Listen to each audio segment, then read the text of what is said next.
Chad Daybell believed he was chosen. He believed he had special religious knowledge. He believed an apocalypse was coming and that he was the only one who could prepare his followers for it. What he actually was a murderer, a cult leader who manipulated, brainwashed, and killed his family members, a man whose delusional prophecies led to the deaths of innocent children. In 2024, Chad Daybell was sentenced to death. This is the story of how a self-proclaimed religious prophet became one of the most dangerous criminals in American history. The Prophet, Chad Daybell's origins. Chad Daybell didn't start as a murderer. He started as a believer.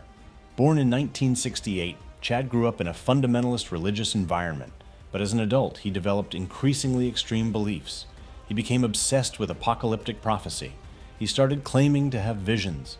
He told people he could see the future. He claimed he had spiritual powers. Chad wrote children's books about doomsday scenarios. He created content about survival and preparation for the end times. He presented himself as an expert on prophecy and spiritual matters. But Chad wasn't just believing these things. He was building a following. People were listening to him. People were believing him.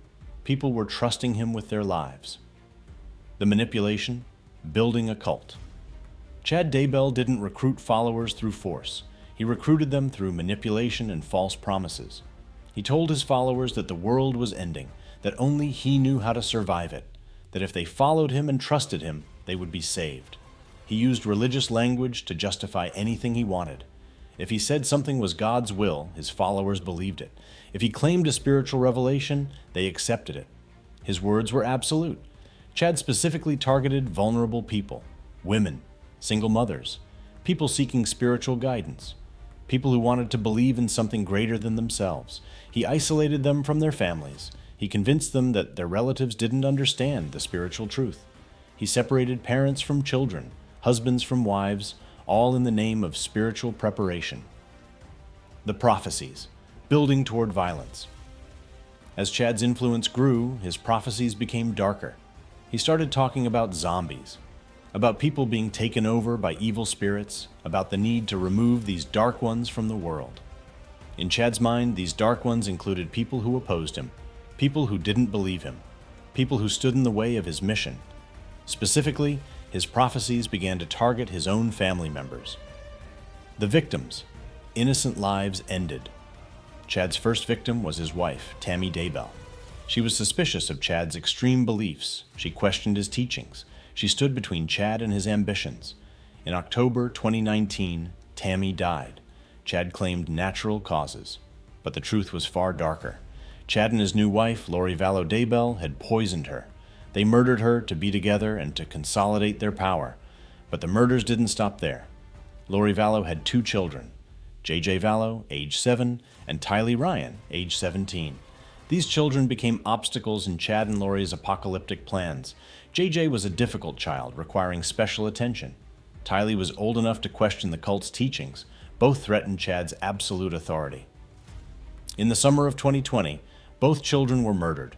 Their bodies were dismembered and buried on Chad's property, wrapped in plastic and buried in shallow graves. Chad killed his own stepchildren, children he had promised to protect, children whose murders he justified through his twisted prophecies. The investigation, uncovering darkness. For months, police didn't know what happened to JJ and Tylee. Lori and Chad claimed the children were alive and living with other relatives. They lied, they evaded, they manipulated. But investigators grew suspicious. Search warrants were issued. Chad's property was searched. In June 2020, police found the children. Their remains were hidden on Chad's land. The evidence was undeniable. Murder charges were filed. The psychology, understanding the monster. What makes someone like Chad Daybell? How does a person justify murdering children in the name of prophecy? Psychologists identified several key factors in Chad's personality. First, narcissism. Chad believed he was special, chosen, better than everyone else. His needs and desires justified anything. Other people's lives were secondary to his plans. Second, delusion. Chad genuinely believed his prophecies. He wasn't lying when he claimed spiritual visions. He was delusional. He had constructed an alternate reality where his murders made sense, where killing children was justified. Third, manipulation. Chad was extraordinarily skilled at convincing people to believe him. He used religious language, spiritual authority, and emotional manipulation to control his followers. Fourth, absence of empathy. Chad showed no remorse for his crimes, no guilt over the children he killed, no compassion for the families he destroyed. He was essentially a psychopath. The trial. Justice delivered. Chad Daybell's trial was shocking. The evidence was overwhelming. The testimony was devastating. Survivor accounts detailed the manipulation and abuse. Chad showed no emotion. He didn't apologize. He didn't express regret. He sat in court with a blank face as his crimes were detailed. The jury didn't take long. Guilty on all charges, including murder. The sentence, death penalty. On June 30th, 2024, Chad Daybell was sentenced to death. The judge detailed the horrific nature of his crimes, the calculated, premeditated murders, the abuse of authority, the manipulation of vulnerable people, the destruction of innocent lives. Death was the appropriate sentence, and Chad accepted it with the same emotionless demeanor he had maintained throughout. The broader context. Cult danger. Chad Daybell's case isn't unique. Cult leaders have manipulated and murdered throughout history, but the Daybell case shows how dangerous these people can be when they gain power. One man's delusions led to multiple deaths. His prophecies led to the murders of children. His manipulation destroyed families.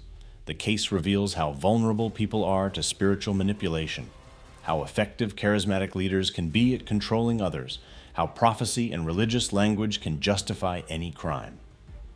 The victim's legacy. J.J. Vallow will never grow up. He will never become the man he could have been. Tylee Ryan's potential was cut short. Tammy Daybell's life was stolen. But their deaths weren't meaningless. They exposed Chad Daybell's darkness. They revealed the dangers of cult manipulation. They show the need for greater awareness and protection. Their families continue to speak out. They honor the victims' memories.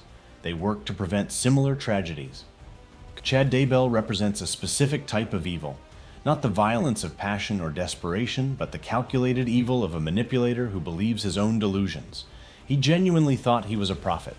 He genuinely thought his crimes were justified. His evil was wrapped in spiritual language and religious authority. Understanding Chad Daybell means understanding how people rationalize the irrational, how charisma can conceal cruelty, how prophecy can mask murder.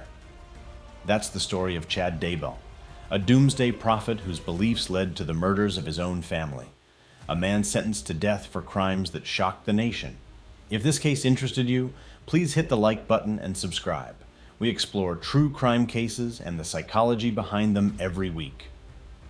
Here's my question for you.